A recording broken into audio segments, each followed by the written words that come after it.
శ్రీ గురువే నమ. ఓం శ్రీ మాత్రే నమ. ఓం సర్వమంగళాయ నమ. ఈరోజు హస్తరేఖ జ్యోతిష్యులో భాగంగా మీ ముందుకి మరో వీడియోను అంటే ఆయుష్ రేఖ, బుద్ధి రేఖతో పాటు ఈరోజు ఆత్మరేఖను ఇప్పటికే కొన్ని వీడియోలు తెలియజేశాను. అదేవిధంగా మణిబంధ రేఖలో మధ్యలో ఆత్మరేఖతో పాటు మణిబంధ రేఖలు కూడా మీ ముందుకి తీసుకొచ్చాను. ఇప్పుడు ఇది గురువేలు, ఇది గురువేలు. వాస్తవంగా ఈ ఆత్మరేఖ అనేటువంటిది గురువేలు కింద ప్రారంభమై చిటికిన వేలు, ఇది చిటికిన వేలు కిందకి ఎలా వచ్చేస్తుంది.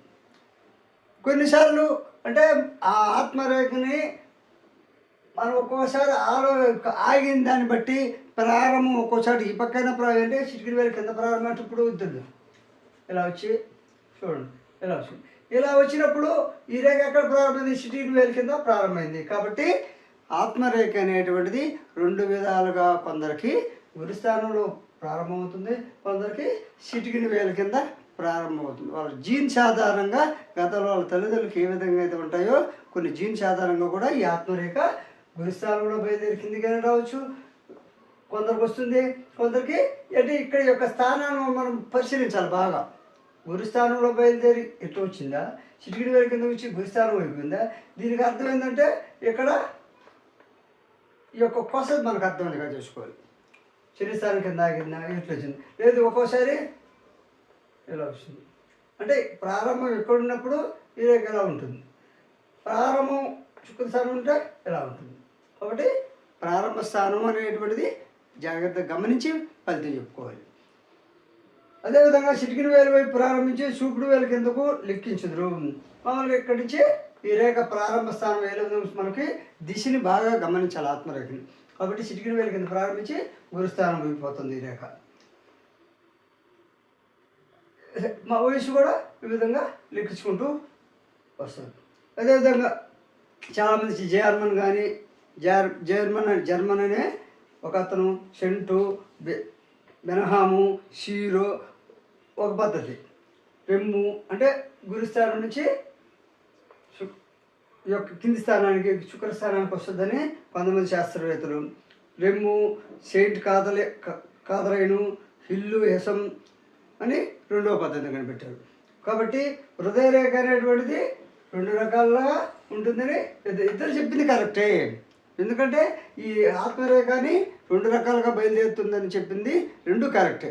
ఎందుకంటే ఈ రేఖ యొక్క ప్రారంభ స్థానం కొందరికి శుక్రస్థానంలో ఉంటుంది, కొందరికి గురుస్థానంలో ఉంటుంది. కాబట్టి రేఖ యొక్క కొసని ఈ యొక్క బయలుదేరే విధానాన్ని బట్టి జాగ్రత్తగా క్షుణ్ణంగా అధ్యయనం చేసి ఆ అధ్యయనం ప్రకారం ఆ వయసు నిర్ధారణ చేసి ఆ వయసులో ఏ ప్రమాదం వస్తుందో చెప్పుకోవాలి. హృదయరేఖ శిరోరేఖ వైపు వంగి ఉన్నా ఈ హృదయరేఖ అనేటువంటిది ఇలా చూడండి, ఇలా వంగి ఉంది, ఇలా శిరోరేఖ వైపు వంగి ఉన్నా బలమైన కామోద్రేకమును అనిసి మంచి మార్గంలో నడిపించును. హృదయరేఖ శిరోరేఖ వైపు వంగి ఉన్న శిరోరేఖ బలమైన, ఈ శిరోరేఖ బలంగా ఉందనుకో, ఇప్పుడు ఈరోజు ఫస్ట్ టైంగా బాగుండింది అనుకో, శిరోరేఖ బలం బుద్ధి బలం అంటే బుద్ధి బలం, బుద్ధి కంట్రోల్, మనసు కంట్రోల్గా ఉండిందనుకో, ఈ హృదయరేఖ అనేది ఇలా పోయి కిందకు వంగింది, శిరోరేఖ వంగింది. వంగినప్పుడు బుద్ధి రేఖ బాగుంటే బుద్ధి బలము అంటే మనసును కంట్రోల్లో పెట్టుకొని గాఢమైనటువంటి కామాన్ని అణిచివేసి మంచి మార్గంలో నడిపించేదానికి దోహదపడుతుంది ఇలా రేఖ ఉంటే. అదేవిధంగా చిన్న చిన్న శాఖలు శిరోరేఖ వైపు వచ్చిన చిన్న చిన్న శాఖలు శిరోరేఖ వైపు వచ్చినాయి. ఇప్పుడు ఈ రేఖ ఈ విధంగా ఆత్మరేఖ ఉంది, ఈ విధంగా ఆయుష్ రేఖ ఉంది, చిన్న చిన్న రేఖలు ఇలా వచ్చినాయి చూడండి. శిరోరేఖ వైపు రేఖలు ఆత్మరేఖ నుంచి శిరోరేఖ వైపు ఎవరికైతే వస్తాయో ఒకళ్ళు తగలాలని లేదు, ఈ విధంగా ఆ వైపు రావడమే. అంటే ఈ ఆత్మరేఖ హృదయరేఖ నుంచి వచ్చిన రేఖలు శిరోరేఖ వైపు రావాలి. శిరోరేఖ వైపు ఎవరికైతే వస్తాయో మెదడు బలవంతంగా ఉండి కామమును చెలించనివ్వదు. ఈ విధంగా రేఖలు వస్తే తన యొక్క కామం అనేటువంటిది చెలించనివ్వకుండా మెదడు బలవంతమై సన్మార్గంలో వారిని నడిపించును. ఈ విధంగా వచ్చినా కూడా ఈ విధంగా చిన్న చిన్న రేఖలు వస్తే తనలో ఉన్నటువంటి కామ కోరికలనండి అణిచివేసేటువంటి లక్షణాలు అతనిలో ఉంటాయి. మెదడుని కంట్రోల్లో పెడుతుంది. తనకు రకరకాల కామానికి కోరికలు ఉంటాయి. ఆ కోరికలన్నీ అదుపులో ఉంచుకుంటున్నాడు అనే అర్థం ఏంటంటే ఉన్నప్పటికీ ఈ విధంగా చిన్న చిన్న రేఖలు హృదయ రేఖ నుండి బుద్ధి రేఖ వైపు వచ్చినట్టు. బుద్ధి రేఖ వైపు చూస్తే కామ కోరికలు ఇతను కంట్రోల్లో పెట్టుకున్నాడు అని అర్థం. సన్మార్గంలోనే వాటిని ఉపయోగించుకుంటాడు. అదేవిధంగా కామ కోరికలు మనసులోనే ఉండిపోను. ఈ కామ కోరికలు ఉంటాయి కానీ అతని మనసులోనే ఉండిపోను. ఆ మనసుకు లోబడే ఉండును, మంచి మార్గమును అనుసరించును. ఈ విధంగా కామ కోరికలు ఉంటాయి. ఆ ఉండబెట్టే మనసులో కంట్రోల్లో పెట్టుకునేదానికి ఈ రేఖలు ఉంటే చెప్పవచ్చు. అతను మనసులో ఉన్న కోరికలు ఉన్నాయి కానీ ఆ కోరికలు ఎవరికి చెప్పకుండా మనసులో పెట్టుకున్నాడని ఆ కోరికలు ఉన్నప్పటికీ సన్మార్గంలోనే ఉన్నాడని తెలియజేయవచ్చు. అదేవిధంగా హృదయరేఖ పొడవుగా మధ్యలో ఆగిన అంటే హృదయరేఖ అనేటువంటిది పొడవుగా లేకుండా ఈ హృదయరేఖ అనేటువంటిది ఈ రేఖ ఇలా వచ్చింది చూడండి. ఈ రేఖ మొత్తంగా గురిస్తారు దాకా పొడవుగా ఉన్నట్టు, అలా పొడవుగా లేకుండా మధ్యలో ఆగిపోయింది. మధ్యలో ఎవరికైతే ఆగిపోతుందో హృదయరేఖ పొడవుగా లేకుండా మధ్యలో ఆగినా ఎక్కడ ఏ స్థానం లాగునో ఆ స్థానం గుణములు చెప్పాలి.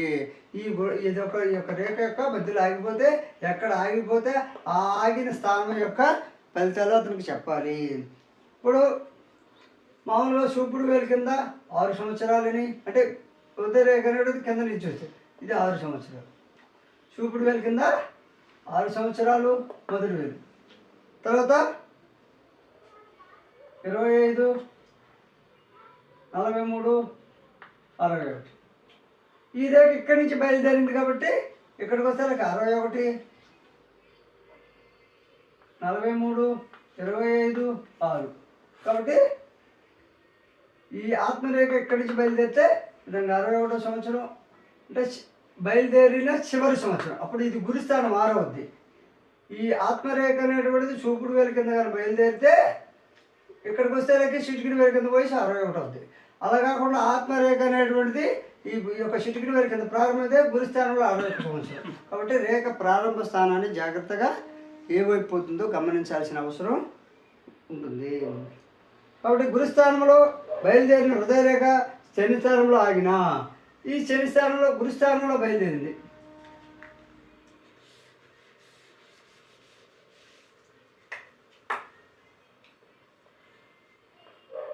గురుస్థానంలో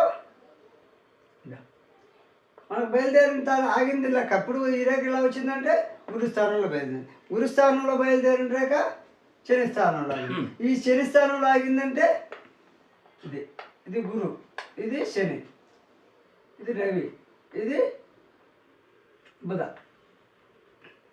ఈ శని స్థానంలో ఆగిందంటే 25వ సంవత్సరం. 25వ సంవత్సరంలో అతని ఆత్మ హృదయం అనేటువంటిది కకావికలమవుతుంది. శిరోభాతితో శనితాలు ఆగిన 25 సంవత్సరాల నుండి అతని యొక్క మైండ్ అనేది కకావికలమవుతుంది. కకావికలం మైండ్ ఏంటంటే బెదరైందంటే దయాదాక్షిణ్యాలు ఉండవు. అదేవిధంగా రాతి గుండెకాయలుగా ఉంటాడు. కావచ్చు కారణాలు ఏదైనా కావచ్చు. అతను చిన్న ఈ ఆత్మరేఖ ఈ లేక హృదయరేఖ గురుస్థానం బయలుదేరి చెరిస్థానం వస్తే అతను మనసంతా హృదయము కకావికలమయ్యి దయాదాక్షిణ్యాలు మరిచి రాతి గుండెలాగా మార్చి తన గుండెను రాతిలాగా మార్చుకొని వైరాగ్యముతో మానవ జాతిని దూషిస్తాడు. మానవ జాతిని దూషిస్తున్నాడంటే అతన్ని ఏ స్త్రీ కానీ ఏ పురుషుడు కానీ విపరీతంగా మోసం చేసి ఉంటారు. కాబట్టి ఈ విధంగా ఆత్మరేఖ అనేటువంటిది మోసాలకి ఎక్కువగా గురయ్యే వాళ్ళకి ఈ విధంగా అంటే ఎక్కువగా స్త్రీల ద్వారా కానీ మోసపడితే ఈ ఆత్మరేఖ అనేటువంటిది చిన్నదిగా ఉంటుంది. అదేవిధంగా హృదయరేఖ శిరోరేఖ వైపు వచ్చిన హృదయరేఖ అనేటువంటిది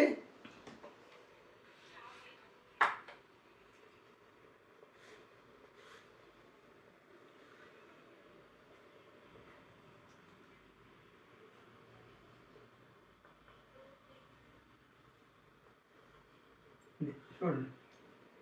ఈ హృదయ రేఖ అనేది ఇప్పుడు ఈ రేఖ ఎటు నుంచి వచ్చినట్లు లెక్క.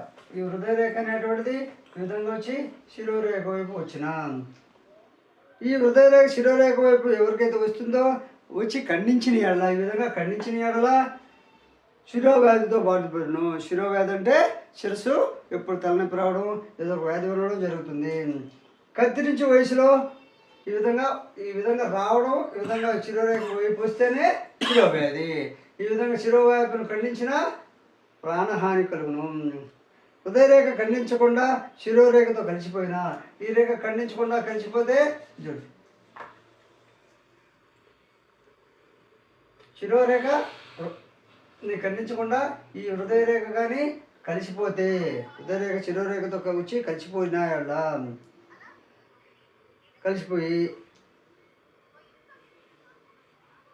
అప్పటి నుండి ఎప్పుడైతే ఈ హృదయ రేఖ శిరోరేఖతో కలిసొద్దో, శిరోరేఖ లేక బుద్ధిరేఖ కలిసిపోతే అప్పటి నుండి కలిసినప్పటి నుండి ఇక్కడ ఈ వయసు ఎటు నుంచి లెక్కేసుకుంటూ వస్తే 6, 25, 43 తర్వాత 43 తర్వాత ఇక్కడికి వస్తే 61. కాబట్టి 43 సంవత్సరాల తర్వాత ఆ వ్యక్తి దయాదాక్షిణ్యాలు పోయి, అతనిలో ఉన్నటువంటి దయాదాక్షిణ్యాల గుణాలు పోయి కనికరము లేని వ్యక్తిగా కఠిన మనసుతో ఉండి, మనసుతో తన మనసు ఏది దోస్తే అది చేసి ఏదో ఒకటి చేస్తున్నట్లు నడుచుకుంటూ మెదడును బట్టి అరచేతి రేఖలు మారును. కాబట్టి ఏదో ఒకటి చేస్తున్నట్టు నడుచుకుంటూ, అంటే ఏదో ఒకటి చేస్తూ ఉన్నట్టు నడుచుకుంటూ పోతూ ఉంటాడు. పిచ్చోడు ఒక రకంగా పిచ్చోడుగా మా అన్న ఆశ్చర్యపోవచ్చు. అసలు కఠిన మనస్తత్వతులు మెదడు నుంచి అరచేతి రేఖలు మారును. మెదడుని బట్టి ఆలోచన బట్టి అరచేతుల రేఖలు మారును. కుడి చేతిలో ఎడమ చేతి రేఖలకి పోలిక ఉండదు. ఈ కుడి చేతికి ఎడమ చేతుల రేఖలకి ఒకదానికొకటి పోలికలు ఉండవు. అదేవిధంగా ఎడమ చేతిలో జన్మదినమును బట్టి ఎడమ చేతిలో రేఖలు పుట్టిన నాటి మెదడు పుట్టినాడు మెదడు ఏ విధంగా ఉంటుందో తెలుపును. అంటే ఎడమ చేయి పుట్టినప్పుడు ఈ అతని మెదడు ఏ విధంగా ఉంటుందో తెలుపును. కుడి హస్తము రేఖలు ప్రస్తుత పరిస్థితుల్ని చెప్పును. కుడి హస్తము పురుషుడికి ప్రస్తుత పరిస్థితుల్ని, పురుషులకి ఎడమ హస్తము జన్మించిన నాటి పరిస్థితుల్ని తెలియజేయండి. కాబట్టి ఈ వీడియో నచ్చితే లైక్ చేయండి, షేర్ చేయండి, సబ్స్క్రైబ్ చేయండి.